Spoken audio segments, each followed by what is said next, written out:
గుండ్లకమ్మ ఉధృతంగా ప్రవహించడం వలన రంగస్వామి టెంపుల్కు పోయినటువంటి భక్తులు 40 మంది అక్కడ భగవంతుడి దగ్గర టెంపుల్ దగ్గర చిక్కుకుపోవడం జరిగింది. నాకు తెలిసిన వెంటనే రెవెన్యూ వారిని, అట్లానే పోలీస్ డిపార్ట్మెంట్ ఎస్ఐ సిఐ వాళ్ళని, అలాగే మనకి ఫైర్ డిపార్ట్మెంట్ అందరూ కూడా అక్కడికి పోయి అక్కడికి ఈ యొక్క రెస్క్యూ ఆపరేషన్ని చేయడం జరిగింది. అక్కడికి పోయిన తర్వాత 40 మంది భక్తులని ఈ ట్రాక్టర్కి తాళ్ళు పెట్టి అక్కడి నుంచి అటువైపు నుంచి ఇటువైపు తీసుకొని 40 మంది భక్తుల్ని సురక్షితంగా తీసుకొని రావడం జరిగింది.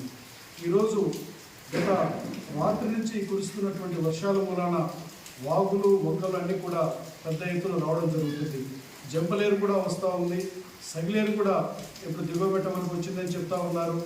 ఏది ఏమైనా కూడా నేను ఒకటే కోరుతా ఉన్నాను గిద్దలూరు నియోజకవర్గ ప్రజల్ని, ఈ వర్షాలు పడుతున్నాయి కాబట్టి లోతట్టు ప్రాంత ప్రజలు సురక్షితంగా ఉండవలసిందిగా వారందరికీ విజ్ఞప్తి చేస్తూ, అధికారులు ఏదైతే ఈ విషయాన్ని తెలిసిన వెంటనే వారు అక్కడికి పోయి అక్కడికి వారందరినీ కూడా రక్షించినందుకు మనస్ఫూర్తిగా వారికి నా యొక్క ధన్యవాదాలు తెలియజేస్తూ ఉన్నాను.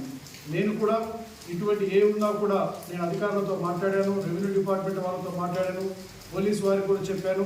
ఇప్పుడు గిద్దలూరుకు సంబంధించి సిఐ గారికి కూడా నేను చెప్పాను. సగిలేరు వచ్చేటట్టయితే శ్రీనివాస సింహ లోతట్టు ప్రాంత ప్రజల్ని కూడా రాత్రులు మీరు పర్యవేక్షించండి, అప్రమత్తం చేయండి. ప్రజల్ని ఎవరికి ఎటువంటి ఇబ్బంది కలగకుండా వెంటనే లోతట్టు ప్రాంత ప్రజల్ని సురక్షితమైనటువంటి ప్రాంతానికి తరలించేలాగా చర్యలు తీసుకోమని చెప్పి అధికారులకు కూడా నేను వారికి తెలియచెప్పడం జరిగింది.